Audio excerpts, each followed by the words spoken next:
اللہم یا علی یا عظیم یا حلیم یا علیم اللہم ورزقنا فإنک خیر الرازقین ورحمنا فإنک خیر الراحمین۔ امید ہے تمام احباب سب خیر و عافیت سے ہوں گے۔ اللہ رب العزت تمام احباب کو برکتیں عطا فرمائے، روحانیت نورانیت عطا فرمائے۔ الحمدللہ خانقاہ انوار تارکیہ شاذلیہ سے بہت زیادہ لوگ سوشل میڈیا کے ذریعے جڑے ہوئے ہیں، واٹس ایپ کے ذریعے، فیس بک کے ذریعے، انسٹاگرام کے ذریعے، اور اسی طرح دوسرے سوشل میڈیا کے ذریعے، فیس بک کے ذریعے، ٹویٹر کے ذریعے۔ تو اللہ رب العزت تمام احباب کو برکت عطا فرمائے، روحانیت عطا فرمائے۔ بہت سارے لوگ اپنے مسائل کے لیے فون کرتے ہیں، کوئی اپنے معاملات کے لیے پوچھتے ہیں، کوئی اسی طرح۔ تو الحمدللہ میں خود سب کو رہنمائی کرتا ہوں، سب کو بتاتا ہوں۔ یہ سب میرے پیر و مرشد کی عطا سے ہے، ان کی ہی یہ کرم سے معاملات چل رہے ہیں۔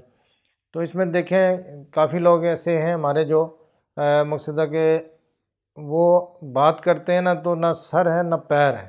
میں اسی وجہ سے پریشان ہوتا ہوں لوگوں سے بات کر کے کہ دیکھیں جب آپ عملیات کی فیلڈ میں آ گئے ہیں، روحانیت کے معاملات میں آ گئے، آپ استاد سے اس ٹائم رابطہ کر رہے ہیں جب ہر طرف سے بند گئے، ہر طرف سے آپ بند گئے، ہر طرف سے بند گئے تو رابطہ کر رہے ہیں۔ تو اس سے پہلے کوئی نہیں رابطہ ہوتا، پھر اچھے معاملات چل رہے ہوتے ہیں۔ بہت سارے ایسے لوگ جو رابطہ بھی کرتے ہیں تو اس ٹائم کرتے ہیں جب پھنس جاتے ہیں۔ تو خدا را اپنے آپ کو محفوظ رکھیں۔ رجت کے حوالے سے میں نے بہت ساری ویڈیو اپلوڈ کی ہوئی ہیں یوٹیوب پر، فیس بک پہ۔ تو اپنے آپ کو سیف رکھیں، محفوظ رکھیں، یہ زندگی انمول ہے۔ تو اگر ہم اسی چکروں میں پڑ گئے اور اسی طرح ہم یہ کرتے رہے تو ہمارے لیے مشکلیں ہوں گی، ہماری فیملی کے لیے مشکلیں ہوں گی۔ بہت سارے لوگ بتاتے ہیں بیچارے اتنا پھنس چکے ہوتے ہیں، اتنے معاملات میں پھنس چکے ہوتے ہیں، اتنا کہہ لو کہ بندہ پورا جسم، پورا سر تک وہ پھنسے ہوتے ہیں۔ کیا ہوتا ہے کہ رجت شدید ہوئی ہوتی ہے، اور جب وہ بتاتے ہیں مجھے خود بڑا ترس آتا ہے کہ اب اس کے لیے میں کیا کروں، کس طرح اس کو حل بتاؤں۔ بار بار لوگوں کے اس طرح کے فون آتے ہیں، بار بار لوگوں کے فون آتے ہیں، اور اپارٹمنٹ لے کے بھی لوگ بات کرتے ہیں میرے سے۔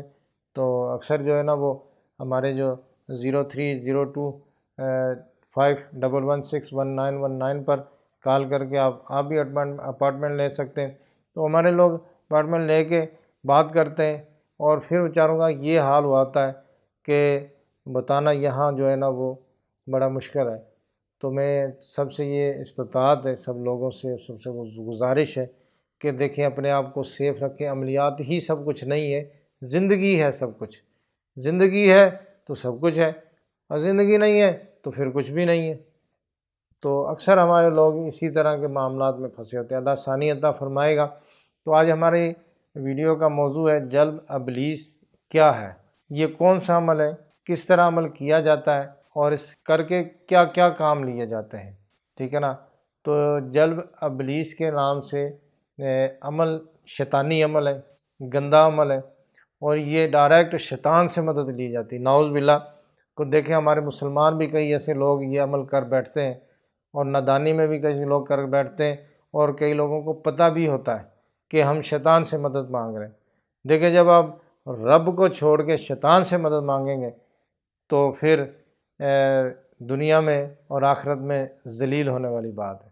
ایمان سب کچھ ہے، اگر ایمان ہی نہیں ہے، جب میرے وہ سے کہتے ہیں نا کہ جب بندے کے پلے ایمان ہی نہیں ہے تو پھر کیا بچا پیچھے۔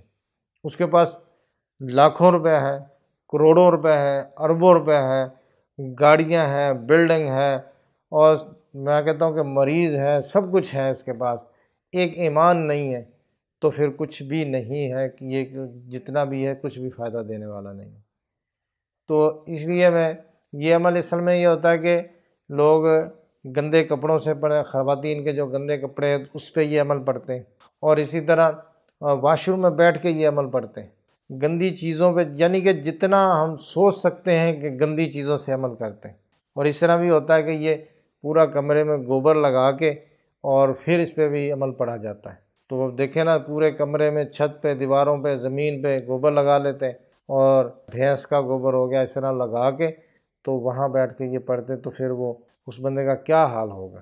تو ایسے بھی لوگ ہیں جو گندے اعمال کرتے ہیں۔ پھر کیا ہوتا ہے کہ ان کا دعویٰ ہوتا ہے، اصل میں یہی چیز ہے نا کہ اللہ رب العزت کو انسان کی عاجزی پسند ہے۔ جب انسان طاقتور بن بیٹھتا ہے، اپنے آپ کو کہتا ہے کہ میں بہت بڑا طاقتور ہوں، میں یہ کر دوں گا، وہ میرا ڈسا ہوا بندہ جو بچ نہیں سکتا، ایسے دعوے کرتے ہیں لوگ۔ اس طرح کی باتیں کرتے ہیں جادوگر، تو کیا ہے کہ پھر وہ تکبر میں آ جاتے ہیں، عمل کرتے ہیں جی میں 3 دن میں بندہ گرا دوں گا، میں 5 دن میں بندہ گرا دوں گا، اور میں یہ کر دوں گا، میں وہ کر دوں گا، اور میں اتنا خطرناک عمل کروں گا، میرے عمل کا توڑ کوئی نہیں کر سکتا۔ ہمارے پاس لوگ آتے ہیں بیچارے پریشان ہوتے ہیں، میں ان کا 3 مہینے علاج کر کے 4 مہینے علاج کر کے پھر بھی بیچارے کا حال نہیں ٹھیک ہوتا، کہ اس کے اوپر اتنا گندا خبیث گندے سے گندا عمل کیا ہوتا ہے کہ بندہ سوچ بھی نہیں سکتا کہ یہ اتنا ہوگا۔ تو کیا ہے کہ ہمارے موکلین، ہمارے جو روحانی چیزیں، وہ کہتے ہیں کہ اس کا کریں کیا، اس کے خون میں اتنا گند بھرا ہوا ہے، اس کے جسم میں اتنا گند بھر دیا انہوں نے۔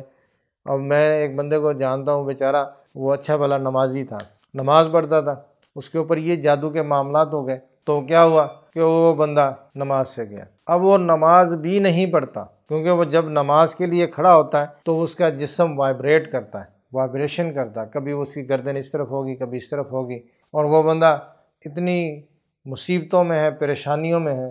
تو اب یہ ہے کہ مجھے بتایا کہ حضرت میں اذان سنتا ہوں تو مجھے پریشانی ہوتی ہے، اور میں قرآن سنتا ہوں تو مجھے پریشانی ہوتی ہے، اور میں مسجد کی طرف رخ کرنے کی کوشش کرتا ہوں تو مجھے پریشانی ہوتی ہے، تو اب یہ اس کا حل کریں۔ میں نے کہا ٹھیک ہے، اللہ خیر کرے گا، ہم نے کوشش کرنی ہے، لیکن اب یہ دیکھیں نا کہ اس بندے کی جو زندگی اس نے اجیرن کر دی ہے، مشکل کر دی ہے، جادو کے اس کی بیوی میں اثرات منتقل ہو جائیں گے، اس کی بچے میں ہو جائیں گے، نسلوں تک اس کے چلے جائیں گے۔ اس بندے کا کیا قصور ہے؟ بس یہی ہے کہ جس حاسد نے اس کے لیے عمل کرایا تھا، چند سکوں کے خاطر، چند پیسوں کے خاطر اس نے اسے حسد کی وجہ سے عمل کروایا، ٹھیک ہے نا، مر تو سب نے جانا ہے، لیکن اس کی جو زندگی اتنی برباد ہو گئی ہے، اس بیچارے کا کیا قصور؟ تو ایسے اعمال سے گریز کرنا چاہیے، ہمیں ایسے اعمال بالکل بھی نہیں کرنے چاہیے، لیکن جس میں ہلکا سا بھی 1000 میں سے 1% بھی لگے کہ یہاں ایمان کا خطرہ ہے تو پیچھے ہٹ جائیں، ٹھیک ہے نا، پیچھے ہٹ جائیں، اس طرف دیکھیں نہ، جائیں نہ، کیونکہ تھوڑا سا آپ کا کلمہ پڑا ہوا، ایک آپ کا لفظ پڑا ہوا، ایک آپ نے ایک چیز پڑھی ہے، ایک لفظ پڑھا، تو آپ کا ایمان چلے گیا، تو آپ بیٹھ جائیں، ساری زندگی کے لیے سر پیٹیں، ٹھیک ہے نا، ایمان آپ کا گیا۔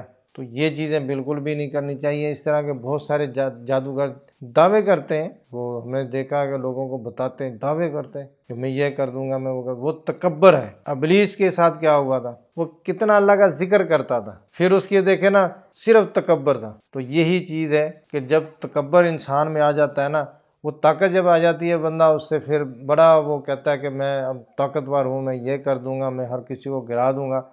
چلو بھائی، تو نے گرایا ہے، وہ گر بھی گیا ہے، کیا تیرا حساب کتاب نہیں ہوگا؟ کہ روز محشر تو کہاں کھڑا ہوگا؟ آقا کریم کی بارگاہ میں جب حاضر ہوگا تو اس طرح ہوگا، تیرا جسم پورا گند سے لتھڑا ہوگا، تو نے مخلوق خدا کو اتنا تنگ کیا، اتنا پریشان کیا ہوگا، قبر میں تجھے آقا کریم کی زیارت ہوگی، پہچان ہوگی، وہ کہے گا یہ کیسا امتی ہے میرا کہ اس نے لوگوں کا بیڑا غرق کر دیا، پریشان کر دیا۔ تو یہ جلب ابلیس کا عمل بڑا ہی خطرناک اور اس طرح کے گندے اعمال سے کیا جاتا ہے، شیطانی طاقتوں سے، شیطانی چیزوں سے طاقت لے کے کیا جاتا ہے، اور پھر لوگوں کے کاروبار کی بربادی ہوگی۔ اب مجھے ایک دفعہ اسی طرح یاد ہے کہ شکاگو میں ایک خاتون تھی، اس نے رابطہ کیا تھا، اس کا بھی بیچاری کا یہی حال تھا۔ ایک نیو یارک میں بندہ تھا، اس کا بھی یہی حال تھا۔ اس نے مجھے رابطہ کیا کہ بتایا کہ حضرت صاحب یہ میرے ساتھ معاملات ہیں۔ جب میں نے اس کو پورا بایو ڈیٹا دیکھا ہے تو میں نے کہا کہ یار یہ جس بندے نے تیرے ساتھ کیا ہے، تو چلو جھیل لے گا، تو برداشت کر لے گا، ٹھیک ہے نا، کیونکہ تیرے تو گلے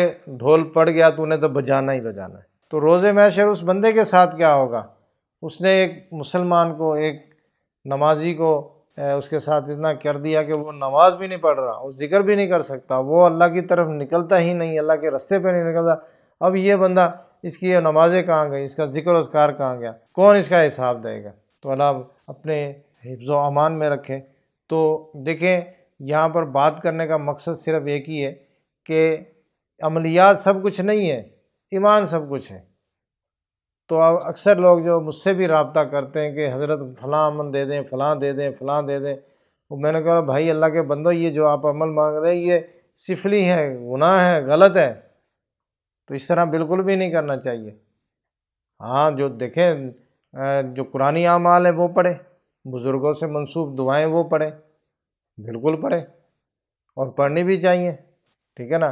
تو یہ تو نہیں ہونا چاہیے نا کہ جو مقصد ہے کہ غیر اللہ سے مدد مانگے، نعوذ باللہ۔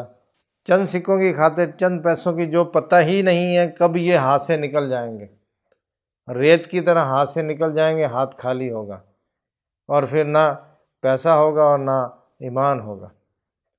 تو ہمیں ان چیزوں کا خیال رکھنا چاہیے۔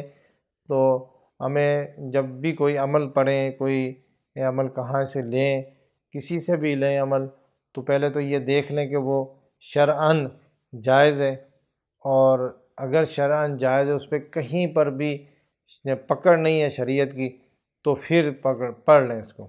اگر کہیں تھوڑا سا بھی ہے تو چھوڑ دیں، پیچھے ہٹ جائیں، ٹھیک ہے نا۔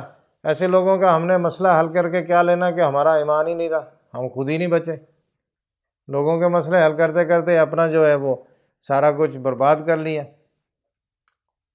تو اللہ رب العزت تمام احباب کو برکتوں سے نوازے، علم میں وسعت عطا فرمائے۔ تو خانقاہ انوار تارکیہ شاذلیہ کو اپنی دعاؤں میں یاد رکھیے گا۔ الحمدللہ آپ خانقاہ انوار تارکیہ شاذلیہ سے ہر طرح کے اعمال لے کے پڑھ سکتے ہیں، ٹھیک ہے نا۔ ہم الحمدللہ بہت سارے لوگ مجھ سے رابطہ کرتے، میں اجازت دیتا ہوں، سب کو اجازت دیتا ہوں، پڑھیں آپ۔ ہاں، یہ کافی ایسے لوگ بھی ہوتے ہیں کہ جو حضرت ہمیں پتہ ہی نہیں ہے، ہمیں لے کے چلیں، ایک ایک چیز بتائیں، ایک ایک جگہ پہ ہم نے آپ سے رہنمائی لینی ہے، آپ کو سوال کرنے، آپ نے ہمیں جواب دینا ہے، تو اس کے لیے ہم نے گروپ بنایا ہوتا ہے، گروپ میں ایڈ کر کے وہاں عمل کرواتے ہیں، ٹھیک ہے نا۔ تو اب ہمارا شاذلی تربیتی نصاب کورس چل رہا ہے، اس میں بہترین اعمال کروائے جاتے ہیں۔ اسی طرح یا قہار کا بھی ہم عمل کروا رہے ہیں، تو اس میں یا قہار کا بہترین عمل ہے، اس میں بہترین PDF فائل دی جائے گی۔ اسی طرح نعت علی شریف کا عمل ہے، وہ بھی ہم الحمدللہ کروائیں گے۔ ابھی رمضان شریف میں کچھ دن پڑے ہوئے ہیں، تو بہترین عمل ہیں یہ، اور یہی عمل آپ کو دنیا اور آخرت میں بچائیں گے۔ دیکھیں، قرآن پڑھ لیں تو اب قرآن پڑھ کے اس پہ عمل کر لیا تو فائدہ ہی فائدہ۔ تو اللہ تعالیٰ تمام احباب کو برکت عطا فرمائے۔ السلام علیکم ورحمۃ اللہ وبرکاتہ۔